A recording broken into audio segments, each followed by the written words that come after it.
to try to help people see that there are good bacteria too, and trying to understand the heterotrophic plate counts with wells, not just the coliform issues. But manganese, we're measuring that for people. This is talking about the plume we have mapped on our Facebook page, and people can put in their address and see how far they are from that designated groundwater plume. So that's the way we're trying to educate, is through that map. This is arsenic results for the state of Indiana. We're just beginning to start to understand and try to encourage people to do some arsenic testing, since it's like popcorn around the state, and just trying to encourage people. You know, we'll collect data as a private lab. It is just between us. This is a program I'm involved in. I would encourage any of you, if you have 5th to 8th graders, it's a You Be the Chemist challenge. They have free, I know I've got that up here, but periodic tables for students. It's a competition like the spelling bee, but it's to learn how to learn about the periodic table. Science fair projects, I've done fluoride variations with students, amoeba resistance to disinfection. One student won $1,000 with that project. So we just try to incorporate water into the science fair projects. This is what we're doing as a business, trying to make it a go, try to take in money, but also be a service to the community. So thank you for your time. Thank you.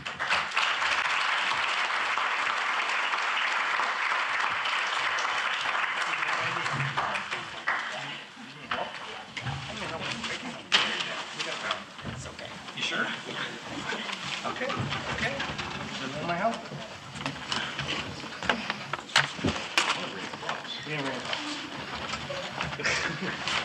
All right. Oh, there, he'll start it.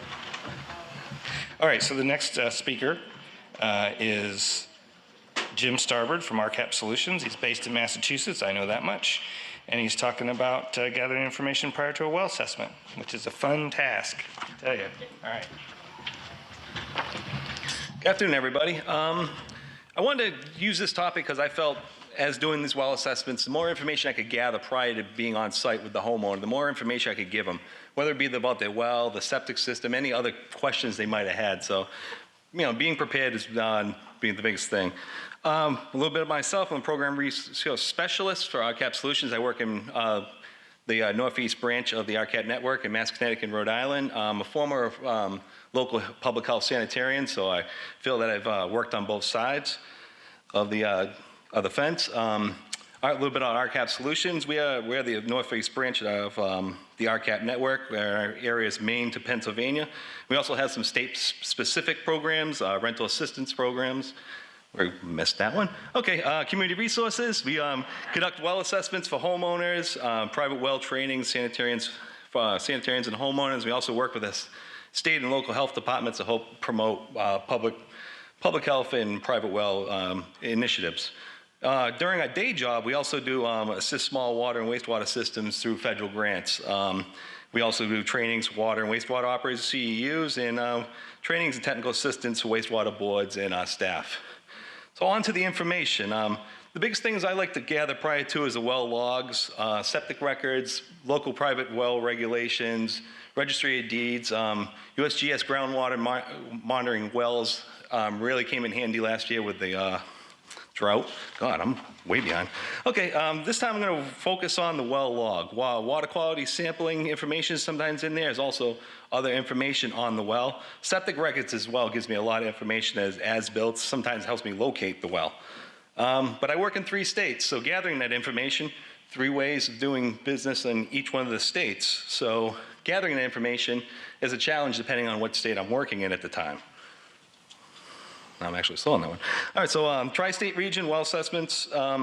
So each one has different primacy agencies, filing systems, requirements, contaminants concerns, the license of well drillers, the permitting, you name it. Each state does things a different way. So I'm going to look over how this things. A little historical fact.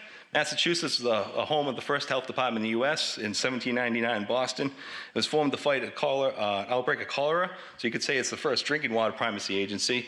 And a familiar name, Paul Revere, was the first health officer.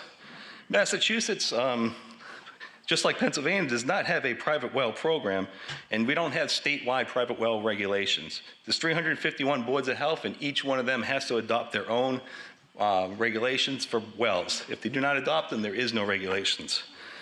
Massachusetts well logs would be found at basically at the local boards of health. Mass DEP's drill program does have some information, and the septic records really at the local board of health, their jurisdiction of them. Connecticut, they do have a private well program, and they also have a state drilling code, so there's actually a code to go after. And the permits and enforcement are done at the local level at the local health departments or the regional health departments, whatever it might be. Well logs, we need to find them. From 1970 to present, you'll find them at the Department of Consumer Protection.